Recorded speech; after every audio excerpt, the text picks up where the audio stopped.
Welcome back to official Akhtar Rahman sir YouTube channel. एका नवीन व्हिडिओमध्ये आपले पुन्हा एकदा स्वागत आहे मित्रांनो। महाराष्ट्र शिक्षक पात्रता परीक्षा महाटेट 2026 विषय परिसर अभ्यास पेपर 1 साठी आपण आजच्या या व्हिडिओच्या माध्यमातून पुन्हा काही स्पेशल आणि सिलेक्टेड प्रश्न आणले आहोत मित्रांनो। व्हिडिओ क्रमांक 4 आपण या ठिकाणी पाहणार आहोत। यापूर्वी आपण 3 व्हिडिओ आणि एक प्रश्नपत्रिका ऑलरेडी आपल्या प्लेलिस्टमध्ये अपलोड केलेली आहे। म्हणजे प्रत्येक प्रश्न जे असणार आहे मित्रांनो ते परीक्षेसाठी इम्पॉर्टंट असणार आहे आणि प्रत्येक व्हिडिओमध्ये आपण या ठिकाणी सिलेक्टेड आणि इम्पॉर्टंट प्रश्न आणत आहोत। म्हणजे जशा प्रकारचे प्रश्न तुम्हाला महाटेट 2026 महाराष्ट्र शिक्षक पात्रता परीक्षा 2026 मध्ये परिसर अभ्यास विषयात विचारले जाईल तेच प्रश्न आपण या ठिकाणी पाहणार आहोत। तर चला व्हिडिओ सुरू करूया। व्हिडिओ सुरू करण्या अगोदर आपण जर आमच्या चॅनलवर नवीन असाल तर चॅनलला सबस्क्राइब करा। साईडचे जे बेल नोटिफिकेशन आहे त्याला देखील ऑन करा, जेणेकरून आपल्याला अशाच प्रकारचे व्हिडिओ वेळेवर पाहायला मिळेल। मित्रांनो, डिस्क्रिप्शनमध्ये आमच्या टेलिग्राम आणि व्हॉट्सअप चॅनलची लिंक सुद्धा दिलेली आहे। तिथे जाऊन आपण आमच्या टेलिग्राम आणि व्हॉट्सअप चॅनलला सुद्धा जॉईन करू शकतात। आणि जर तुम्हाला आमच्या चॅनलची मेंबरशिप हवी असेल तर फक्त जॉईन बटनला जॉईन करून आपण ही मेंबरशिप घेऊ शकतात। मित्रांनो, मेंबरशिप म्हणजे 2026 साठी जे महाराष्ट्र शिक्षक पात्रता परीक्षा महाटेटसाठी जे ऑल व्हिडिओज आपले येणार आहे, म्हणजे टोटली व्हिडिओ तुम्ही या ठिकाणी फ्रीमध्ये पाहू शकतात। फक्त जॉईन बटनला जॉईन करून तुम्ही हे मेंबरशिप घेऊन घ्या। प्रश्न क्रमांक 1, आता हे बघा सिलेक्टेड प्रश्न आपण या ठिकाणी पाहणार आहोत। प्रश्न 1 काय दिलेला आहे? प्रतियोगी सहकारिता हे तत्व जाहीर करणारे खालील पर्यायापैकी कोण? आता हे बघा मित्रांनो, प्रतियोगी सहकारिता हे तत्व कोणी जाहीर केले अशा प्रकारे हा प्रश्न विचारलेला आहे। आपल्याला 4 पर्याय दिलेले आहे: महात्मा गांधी, पंडित जवाहरलाल नेहरू, लोकमान्य टिळक किंवा दादाभाई नौरोजी। अशा प्रकारे आपल्याला या ठिकाणी 4 ऑप्शन्स दिलेले आहे। आणि प्रतियोगी सहकारिता हे तत्व जाहीर करणारे म्हणजे लोकमान्य टिळक। ऑप्शन जे 3 असेल, पर्याय जे 3 दिलेला आहे ते आपला योग्य उत्तर असणार आहे मित्रांनो। ऑप्शन जे 3 असेल ते आपला राईट आन्सर या ठिकाणी असणार आहे। परिसर अभ्यासमध्ये तुम्हाला विज्ञान आणि सामाजिक शास्त्र संदर्भात जे प्रश्न म्हणजे मिक्स प्रश्न तुम्हाला या ठिकाणी पाहायला मिळणार आहे। पुढचा जे प्रश्न आहे प्रश्न क्रमांक 2। आता दुसरा जे प्रश्न आहे ते अशा प्रकारे दिलेला आहे की मुरुंबदेवाचा किल्ला आणि खेळणा किल्ला यांची छत्रपती शिवरायांनी अनुक्रमे कोणती नावे नव्याने दिली आहे? आता हे बघा, हा प्रश्न म्हणजे पेपर 1 मध्ये आणि पेपर 2 मध्ये सुद्धा म्हणजे 2 वेळा विचारला गेलेला प्रश्न आहे की मुरुंबदेवच्या किल्ल्याचे नाव काय आणि खेळणा किल्ल्याचे नाव काय, अशा प्रकारे हा प्रश्न विचारलेला आहे। आपल्याला 4 ऑप्शन्स दिलेले आहे: राजगड, विशाळगड, राजगड, रायगड, प्रतापगड किंवा प्रतापगड, रायगड। अशा प्रकारे 4 ऑप्शन्स दिलेले आहेत। तर बघा, मुरुंबदेवचा किल्ला म्हणजे राजगड म्हणजे ऑप्शन जे 1 असेल आणि खेळणा किल्ला म्हणजे विशाळगड ऑप्शन जे 1 असेल ते आपला योग्य उत्तर असणार आहे। पर्याय जे 1 दिलेला आहे ते आपला योग्य उत्तर या ठिकाणी राहणार आहे। मित्रांनो, काही स्पष्टीकरण सुद्धा या ठिकाणी स्टेट बोर्डाच्या पुस्तकातून आपण या ठिकाणी घेतलेले आहोत, कारण की तुम्हाला म्हणजे 5वी ते 12वीचे जे पुस्तक आहे आपले किंवा 5वी ते 10वीचे जे पुस्तक आहे ते समाजशास्त्र आणि परिसर अभ्यासासाठी इम्पॉर्टंट असणार आहे। या ठिकाणी स्पष्टीकरण दिलेलं आहे की छत्रपती शिवाजी महाराजांनी मुरुंबदेव किल्ल्याला राजगड आणि खेळणा किल्ल्याला विशाळगड अशी नाव्याने दिली। मुरुंबदेव हा स्वराज्याची पहिली राजधानी बनलेला राजगड ठरला, तर खेळणा किल्ला जिंकून त्यांचे नाव विशाळगड ठेवण्यात आले। अशा प्रकारे माहिती सुद्धा या ठिकाणी काय आहे दिलेली आहे। पुढचा जे प्रश्न आहे प्रश्न अशा प्रकारे आहे की तुम्ही पाहू शकता जशा प्रकारे प्रश्न विचारलेला आहे की आसाम या घटक राज्याची सीमा एकूण किती राज्यांना संलग्न आहे? अशा प्रकारे हा प्रश्न आहे। आपल्याला 4 पर्याय 4 ऑप्शन्स दिलेले आहे: 7, 8, 9 किंवा 6। तर हे बघा, 7 ऑप्शन जे 1 असेल, पर्याय जे 1 दिलेला आहे ते आपला योग्य उत्तर असणार आहे। आता हे 7 राज्य कोणते? तर हे बघा, आसामची आंतरराज्य सीमा म्हणजे पश्चिम बंगाल 1, अरुणाचल प्रदेश 2, मेघालय 3, त्रिपुरा 4, नागालँड 5, मणिपूर 6 आणि मिझोरमशी आहे। अशा प्रकारे 7 राज्य या ठिकाणी दिलेले आहे। पुढचा प्रश्न क्रमांक 7वा जे प्रश्न आहे ते अशा प्रकारे या ठिकाणी दिलेला आहे की सापुतारा जशा प्रकारे गुजरातमध्ये आहे तशाच प्रकारे पाल हे कोणत्या ठिकाणी आहे? अशा प्रकारे हा प्रश्न आहे। आपल्याला 4 ऑप्शन्स दिलेले आहे: महाराष्ट्र, MP, मध्य प्रदेश, आसाम आणि हिमाचल प्रदेश अशा प्रकारे 4 ऑप्शन्स दिलेले आहे. ऑप्शन जे 1 असेल, पर्याय जे 1 दिलेला आहे महाराष्ट्र, आपलं या ठिकाणी बरोबर उत्तर असणार आहे. ऑप्शन 1 जे असेल ते आपला योग्य उत्तर या ठिकाणी राहणार आहे. पुढचा जे प्रश्न आहे प्रश्न क्रमांक 5. आता 5वा जे प्रश्न आहे तुम्ही पाहू शकतात जशा प्रकारे प्रश्न या ठिकाणी दिलेला आहे की उच्च न्यायालय असणारे ठिकाण खालील पर्यायापैकी कोणते. आता हे बघा मित्रांनो, कोणत्या ठिकाणी उच्च न्यायालय आहे अशा प्रकारे हा प्रश्न दिलेला आहे. आगरतळा, दिसपूर, कोहिमा किंवा ऐजॉल अशा प्रकारे 4 ऑप्शन्स आपल्याला दिलेले आहे आणि दिसपूर आपला जे ऑप्शन 2 असेल ते या ठिकाणी बरोबर उत्तर असणार आहे. ऑप्शन जे 2 असेल ते आपला राईट आन्सर या ठिकाणी राहणार आहे. पुढचा जे प्रश्न आहे, एक मिनिट, प्रश्न क्रमांक 6. आता हे बघा 6वा जे प्रश्न आहे ते अशा प्रकारे दिलेला आहे की बटाटे व कांदे यांना कोंब येऊ नये म्हणून या किरणांचा मारा करतात. आता हे बघा मित्रांनो, बटाटे व कांदे यांना कोंब येऊ नये म्हणून कोणत्या किरणांचा मारा करतात अशा प्रकारे हा प्रश्न आहे.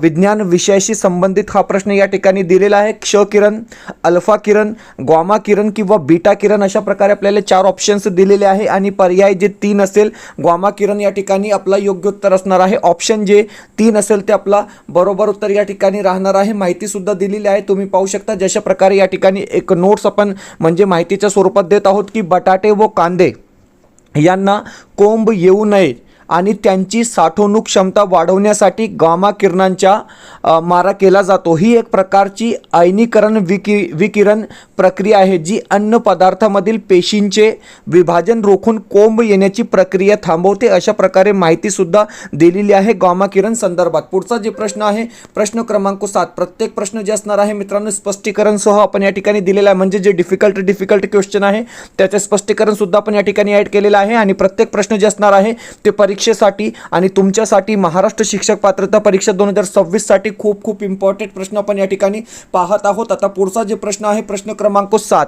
7वा प्रश्न विचारलेला आहे की पर्यावरणातील सजीव व निर्जीव या घटकांचे एकमेकांवर होणारे परिणाम म्हणजे डॅश डॅश होय. आता हे बघा मित्रांनो, सजीव व निर्जीव यांच्या एकमेकांवर होणारे परिणाम म्हणजे काय अशा प्रकारे हा प्रश्न विचारलेला आहे. आपल्याला 4 पर्याय दिलेले आहे. आंतरक्रिया, सहबंध, सहसंबंध किंवा समतोल अशा प्रकारे आपल्याला 4 ऑप्शन्स दिलेले आहे आणि ऑप्शन्स जे 1 असेल, पर्याय जे 1 असेल आंतरक्रिया आपला या ठिकाणी बरोबर उत्तर असणार आहे. ऑप्शन जे 1 दिलेला आहे ते आपला राईट आन्सर या ठिकाणी राहणार आहे. प्रश्न क्रमांक 8. 8वा जे प्रश्न आहे 8वा प्रश्न विचारलेला आहे की मानवी उत्क्रांतींमध्ये डॅश डॅश हा शक्तिमान मानव म्हणून ओळखले जातील. 5वी किंवा 6वीच्या इतिहासामधील हा प्रश्न आहे. मानवी उत्क्रांतीमधील डॅश डॅश हा शक्तिमान मानव म्हणून ओळखला जातो किंवा जातील अशा प्रकारे हा प्रश्न आहे. Homo sapiens option 1, option 2 Homo erectus, option 3 निअंडरमॅन किंवा ऑप्शन 4 क्रॉमनॉन अशा प्रकारे आपल्याला 4 ऑप्शन्स दिलेले आहे आणि ऑप्शन जे 3 असेल, ऑप्शन जे 3 दिलेला आहे निअंडरथल मॅन, ऑप्शन जे 3 असेल ते आपला योग्य उत्तर असणार आहे. पर्याय जे 3 असेल ते आपला बरोबर उत्तर या ठिकाणी राहणार आहे. पुढचा जे प्रश्न आहे प्रश्न क्रमांक 9. आता 9वा जे प्रश्न आहे ते अशा प्रकारे दिलेला आहे की हवामानाचे बदल रोखण्यासाठी जीवनशैलीतील कोणते बदल आवश्यक आहे. आता हे बघा मित्रांनो, हवामानाचे बदल रोखण्यासाठी जीवनशैलीतील कोणते बदल आवश्यक आहे अशा प्रकारे हा प्रश्न आहे. कमी अंतर पायी चालणे बरोबर आहे. ऊर्जा बचत करणारी उपकरणे वापरणे हे सुद्धा योग्य आहे आणि प्लास्टिकचा वापर थांबविणे हे सुद्धा बरोबर आहे. तर वरील सर्व म्हणजे पर्याय जे डी असेल, ऑप्शन जे डी दिलेला आहे ते आपला बरोबर उत्तर या ठिकाणी राहणार आहे. पुढचा जे प्रश्न आहे प्रश्न क्रमांक 10वा प्रश्न तुमच्या समोर या ठिकाणी दिलेला आहे की हवामान बदलासाठी खालीलपैकी नैसर्गिक कारणे कोणती. आता हे बघा मित्रांनो, हवामान बदलासाठी नैसर्गिक कारणे या ठिकाणी कोणती अशा प्रकारे प्रश्न विचारलेला आहे. तर ज्वालामुखी उद्रेक बरोबर असणार आहे. सूर्यावरील डाग हे सुद्धा बरोबर आहे आणि पृथ्वीची अक्षांश स्थिती हे सुद्धा या ठिकाणी बरोबर आहे. म्हणजे ऑप्शन जे डी असेल पर्याय जे 4 दिलेला आहे ते आपला बरोबर उत्तर असणार आहे. मित्रांनो, व्हिडिओ आवडत असेल तर प्लीज व्हिडिओला लाईक करा.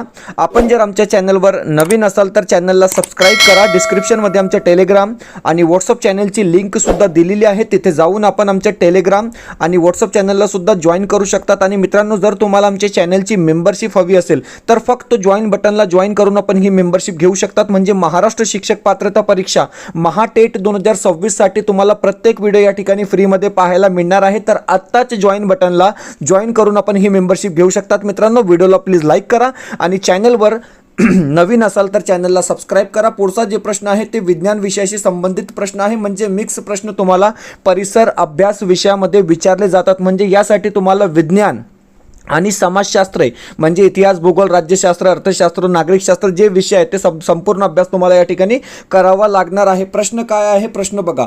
प्रश्न 11 दिलेला आहे की ॲल्युमिनियमच्या अणूमध्ये 13 प्रोटॉन व 14 न्यूट्रॉन व 13 इलेक्ट्रॉन असतील तर ॲल्युमिनियमच्या अणुवस्तिमानांकात किती असेल? अशा प्रकारे हा प्रश्न विचारलेला आहे. 4 ऑप्शन्स दिलेले आहे, 26, 13, 27 किंवा 40 अशा प्रकारे आपल्याला 4 पर्याय या ठिकाणी दिलेले आहे. आणि बरोबर उत्तर काय असेल? तर बरोबर उत्तर असणार आहे 27. आता हे बघा मित्रांनो, स्पष्टीकरण सुद्धा आपण दिलेलं आहे, तुम्ही या ठिकाणी पाहू शकतात. म्हणजे महत्त्वपूर्ण माहिती दिलेली आहे की एका अणूच्या वस्तुमानांक म्हणजे त्याच्या प्रोटॉन आणि न्यूट्रॉनची बेरीज. आता हे बघा मित्रांनो, प्रोटॉन आणि न्यूट्रॉनची बेरीज जर आपण केली तर 13 + 14 म्हणजे 27 होणार. ओके, या प्रकरणात त्यात 13 प्रोटॉन आणि 14 न्यूट्रॉन आहेत. ओके, 13 प्रोटॉन आणि 14 न्यूट्रॉनची बेरीज जर आपण केली तर 27 हा वस्तुमानांक देते. वस्तुमानांक ए या चिन्हाने दर्शविला जातो आणि तो एक पूर्णांक असतो. ओके, आणि शेवटचा पॉईंट दिलेला आहे की वस्तुमानांकांसाठी वापरले जाणारे एक अणू वस्तुमान एक यू आहे, जरी तो एकदा एककाशिवाय फक्त पूर्णांक असतो. अशा प्रकारे माहिती सुद्धा या ठिकाणी काय आहे? दिलेली आहे. पुढचा प्रश्न, प्रश्न क्रमांक 12. आता 12वा प्रश्न इतिहास विषयाशी संबंधित प्रश्न आहे. म्हणजे मिक्स प्रश्न तुम्हाला परीक्षेमध्ये विचारले जातात. 2024 आणि 2025 मध्ये म्हणजे सोपे प्रश्न परिसर अभ्यास विषयामध्ये विचारले गेले होते. या ठिकाणी प्रश्न काय आहे की गोपाळ हरी देशमुख यांच्याशी संबंधित नसलेली बाब खालील पर्यायापैकी कोणती? आता हे बघा मित्रांनो, यांच्याशी संबंधित नसलेली बाब. ओके, तर हे बघा, लोकहितवादी या टोपण नावाने लेखन हे बरोबर आहे. विधवा विवाहाचा पुरस्कार सुद्धा त्यांनी केलेला आहे, हे सुद्धा बरोबर आहे. आणि वाचनालयाची चळवळ हे सुद्धा त्यांनी केलेली आहे, हे पण बरोबर आहे. परंतु जे पर्याय 1 दिलेला आहे, दिग्दर्शक या साप्ताहिकातून शतपत्रकाचे लेखन, हे या ठिकाणी चुकीचं आहे. कारण की गोपाळ हरी देशमुख यांनी आपली प्रसिद्ध शतपत्रके ही प्रभाकर या साप्ताहिकातून लिहिली होती, दिग्दर्शनमधून नाही. दिग्दर्शक हे बाळशास्त्री जांभेकर यांनी सुरू केलेले भौतिक शास्त्रावरील मासिक होते. तर हे बघा, माहिती सुद्धा दिलेली आहे, तुम्ही स्क्रीनशॉट काढू शकता किंवा पाहू शकतात की गोपाळ हरी देशमुख यांनी आपली प्रसिद्ध शतपत्रे ही प्रभाकर या साप्ताहिकातून लिहिली होती, दिग्दर्शक मधून नाही. ओके, दिग्दर्शक हे बाळशास्त्री जांभेकर यांनी सुरू केलेले भौतिक शास्त्रावरील मासिक होते. म्हणजे ऑप्शन जे 1 असेल, पर्याय जे 1 दिलेला आहे ते आपला बरोबर उत्तर असणार आहे. पुढचा प्रश्न, प्रश्न क्रमांक 13. आता 13वा जे प्रश्न आहे ते अशा प्रकारे दिलेला आहे की वनस्पतीमधील कोणता टाकाऊ पदार्थ मानवाला उपयुक्त आहे? अशा प्रकारे हा प्रश्न आहे. आपल्याला 4 ऑप्शन्स दिलेले आहे, राफाइन्स, कॅल्शियम ऑक्झलेट, नीलगिरी तेल किंवा करडई तेल. तर हे बघा, पर्याय जे 3 असेल, ऑप्शन जे 3 दिलेला आहे, नीलगिरी तेल आपला या ठिकाणी योग्य उत्तर राहणार आहे. पुढचा जे प्रश्न आहे, प्रश्न क्रमांक 14. आता हे बघा, 14वा जे प्रश्न आहे तुमच्या स्क्रीनमध्ये दिलेला आहे. प्रश्न अशा प्रकारे दिलेला आहे की भारताच्या उत्तर भूभागावरून समुद्राकडे वाहणाऱ्या कोरड्या वाऱ्यामुळे खालील पर्यायापैकी कोणत्या ठिकाणी पाऊस पडतो? हा प्रश्न इम्पॉर्टंट आहे मित्रांनो. प्रश्न समजून घ्या, प्रश्न वाचून घ्या की भारताच्या उत्तर भूभागावरून समुद्राकडे वाहणाऱ्या कोरड्या वाऱ्यामुळे खालील पर्यायापैकी कोणत्या ठिकाणी पाऊस पडतो? करवार, कवरत्ती, मछलीपट्टणम किंवा मंगळूर. तर मछलीपट्टणम आपल्या या ठिकाणी काय असणार आहे? बरोबर उत्तर असणार आहे. म्हणजे पर्याय जे 3 असेल, ऑप्शन जे 3 दिलेलं आहे ते आपलं योग्य उत्तर असणार आहे. इन्फॉर्मेशन सुद्धा या ठिकाणी आपण ॲड केलेली आहे. तुम्ही पाहू शकतात की भारताच्या उत्तर भूभागावरून म्हणजे ईशान्य दिशेकडून समुद्राकडे वाहणाऱ्या कोरड्या वाऱ्यांमुळे ईशान्य मान्सून, परतीच्या मान्सून ज्याला आपण म्हणतो, प्रामुख्याने भारताच्या आग्नेय किनाऱ्यावर पाऊस पडतो. दिलेल्या पर्यायापैकी मछलीपट्टणम या ठिकाणी या वाऱ्यांमुळे पाऊस पडतो, कारण हे ठिकाण आंध्र प्रदेशाच्या किनाऱ्यावर आहे जिथे हे वारे बाष्प उचलून पाऊस पाडतात. अशा प्रकारे संपूर्ण माहिती या ठिकाणी आपण ॲड केलेली आहे. पुढचा प्रश्न, प्रश्न क्रमांक 15. 15वा प्रश्न सुद्धा इम्पॉर्टंट प्रश्न या ठिकाणी असणार आहे. प्रश्न विचारलेला आहे की दिल्ली झाली दिनवाणी, दिल्ली शेचे गेले पाणी डॅश डॅश राणी भद्रकाली कोपली अशा शब्दात समकालीन मराठी कवी देवदत्त याने कोणाचे वर्णन केले आहे? अशा प्रकारे हा प्रश्न विचारलेला आहे. 4 ऑप्शन्स दिलेले आहे. झाशीची राणी लक्ष्मीबाई, अहिल्याबाई होळकर, चांद बीबी किंवा महाराणी ताराबाई अशा प्रकारे आपल्याला 4 ऑप्शन्स दिलेले आहे आणि पर्याय जे 4 असेल, ऑप्शन जे 4 दिलेलं आहे ते आपलं योग्य उत्तर असणार आहे. महाराणी ताराबाई आपलं या ठिकाणी बरोबर उत्तर राहणार आहे. पुढचा प्रश्न आता हे बघा मित्रांनो, तुमच्यासाठी या ठिकाणी आपण महाटेट 2026 साठी काही अपडेट नोट्स आणले आहोत. म्हणजे महाटेट 2026 अपडेट नोट्स आपण या ठिकाणी नाव दिलेलं आहे. कॉम्बो पॅक 399 रुपये तुम्हाला PDF स्वरूपात हे नोट्स या ठिकाणी मिळणार आहे. म्हणजे हिंदी, मराठी आणि बालमानसशास्त्र मित्रांनो, फक्त म्हणजे 90 पेजेसचे जे नोट्स आहेत ते हिंदीचे आहे, 84 पेजेस मराठी आणि 84 पेजेस बालमानसशास्त्र व अध्यापनशास्त्र. म्हणजे ते 2013 ते 2025च्या परीक्षेमध्ये जे मेन टॉपिक परीक्षेमध्ये विचारले गेले होते मित्रांनो, संपूर्ण सिलेबस आपण या ठिकाणी कव्हर केलेला आहे. स्क्रीनमध्ये एक व्हॉट्सअप नंबर दिलेला आहे. या नंबरवर व्हॉट्सअप करून या नंबरवर हाय करून तुम्ही हे परचेस करू शकता. सिम्पली तुम्हाला हाय करावा लागेल. त्यावर तुम्हाला एक स्कॅनर दिला जाईल, त्यावर पेमेंट करून फक्त स्क्रीनशॉट पाठवा म्हणजे लगेच आपल्याला हे नोट्स या ठिकाणी मिळणार आहे. मित्रांनो ओनली 399 आपण या ठिकाणी प्राइस ठेवलेली आहे. झेरॉक्स करून तुम्ही हे अभ्यास करू शकतात. कारण की जशा प्रकारे आपण हे नोट्स तयार केलेले आहे मित्रांनो, म्हणजे पेपर 1 आणि पेपर 2 साठी मराठी 30 मार्क, हिंदी 30 मार्क आणि बालमानसशास्त्र 30 मार्क, म्हणजे टोटल 90 मार्काची हे नोट्स आहे मित्रांनो. आणि 90 पैकी जवळपास तुम्हाला 70 मार्क या ठिकाणी कन्फर्म तुम्ही समजून घ्या. कारण की जशा प्रकारे हे नोट्स आहे, एक पण प्रश्न तुम्हाला बाहेरचा विचारला जाणार नाही, हे तुम्ही नक्की समजून घ्या मित्रांनो. कारण की जशा प्रकारचे हे नोट्स आहे, टोटली सिलेबस टोटली म्हणजे जे पोर्शन आहे ते आपण संपूर्ण या ठिकाणी ऍड केलेलं आहे. आणि 2-2 प्रश्नपत्रिका सुद्धा आपण या ठिकाणी ऍड केलेली आहे. आणि संपूर्ण साहित्यकार रचनाकार टोटली त्यांच्या कंटेंट सुद्धा तुम्हाला या ठिकाणी पाहायला मिळणार आहे. तर आताच व्हॉट्सअपवर हाय करून तुम्ही हे परचेस करू शकतात. व्हिडिओला प्लीज लाईक करा आणि चॅनलवर नवीन असाल तर चॅनलला सबस्क्राईब करा. पुढचा जे प्रश्न आहे, हायड्रोजन वायू बाह्यंबर तशाच प्रकारे ओझोन वायू हा कोणत्या ठिकाणी म्हणजे पाहायला मिळतो? तर स्थितांबर, म्हणजे ऑप्शन जे डी असेल ते आपला योग्य उत्तर असणार आहे. म्हणजे सोपा प्रश्न आहे. पर्याय जे डी असेल ते आपला बरोबर उत्तर असणार आहे. आता पुढचा जे प्रश्न आहे, व्यवसाय संदर्भात प्रश्न विचारलेला आहे की चतुर्यक व्यवसाय करणारे खालील पर्यायापैकी कोण? लघु उद्योगी, गवंडी, पोल्ट्री व्यवसायी किंवा संशोधक. तर हे बघा मित्रांनो, चतुर्यक व्यवसाय करणारे म्हणजे संशोधक. ऑप्शन जे 4 असेल, पर्याय जे 4 दिलेला आहे ते आपला बरोबर उत्तर असणार आहे. ऑप्शन जे 4 असेल ते आपला राईट आन्सर या ठिकाणी राहणार आहे. प्रश्न क्रमांक 18 आहे की सूर्य, पृथ्वी तर अणुकेंद्रक म्हणजे काय? तर हे बघा, सूर्य जशा प्रकारे सूर्य प्लस पृथ्वी म्हणजे जसा पृथ्वी सूर्यभोवती फिरते तशाच प्रकारे इलेक्ट्रॉन कशाभोवती फिरते? तर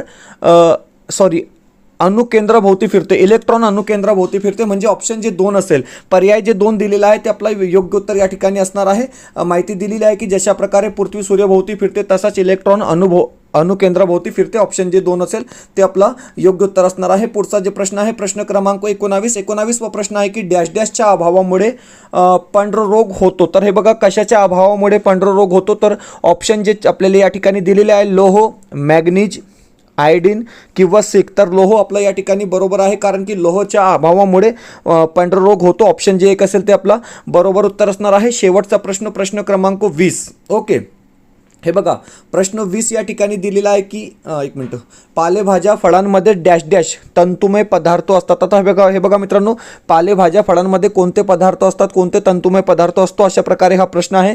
ग्लिसरॉयल, सेल्युलोन, कर्बंधके किंवा प्रथिने अशा प्रकारे आपल्याला 4 ऑप्शन्स दिलेले आहे. आणि पर्याय जे 2 असेल, सेल्युलोन आपलं या ठिकाणी काय असणार आहे? बरोबर उत्तर असणार आहे. ऑप्शन जे 2 दिलेलं आहे ते आपला राईट आन्सर या ठिकाणी असणार आहे. मित्रांनो, महाराष्ट्र शिक्षक पात्रता परीक्षा महाटेट 2026 साठी आपण या ठिकाणी मराठी भाषा पेपर 1 आणि पेपर 1 साठी फक्त आपल्याकडे आता हे प्रश्नसंच तयार झालेले आहे. पेपर 2चं काम सुरू आहे मित्रांनो. लगेच तुम्हाला पेपर 2चे प्रश्नसंच सुद्धा या ठिकाणी मिळणार आहे. म्हणजे पेपर 1 भाषा 1 आणि भाषा 2 साठी आपण मराठीचे 10 प्रश्नसंच तयार केलेले आहे. विथ आन्सर की 149 रुपये आपण प्राइस ठेवलेली आहे मित्रांनो. स्क्रीनमध्ये एक व्हॉट्सअप नंबर दिसत आहे. या नंबरवर कॉन्टॅक्ट करून तुम्ही मराठीची ही प्रश्नपत्रिका परचेस करू शकतात.